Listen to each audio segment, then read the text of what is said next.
Hey guys, welcome back to my channel. So I do need to keep this intro short because my microphone, the battery's about to die and I need to go get some new ones, so yeah.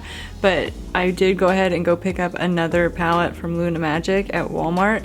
This is what the inside looks like. Of course my lights are going to reflect off of it really bad, but it's a really pretty palette. Again, I'm keeping this short, so I'm going to go ahead and just jump in the video. If you'd like to see how I created today's look, then just keep watching.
Alrighty guys, so that was it. I really do like highly recommend trying out these palettes. They're really good. The pigment is insane, and for only $15, you can't really beat that. Like they're so pretty. The only thing that I wish about this palette was that it had like a darker brown, just so that I could define these just a little bit more, but it's okay. It still looks really good, so I'm super happy with it. Other than that, I'm gonna go ahead and get out of here. My mic hopefully has not died yet. I can't see the back of it. If you enjoyed the video, be sure to like and subscribe so that you can see future videos I'll be putting out multiple times a week here on my channel. Yeah, thank you for watching, and I'll see you in the next one.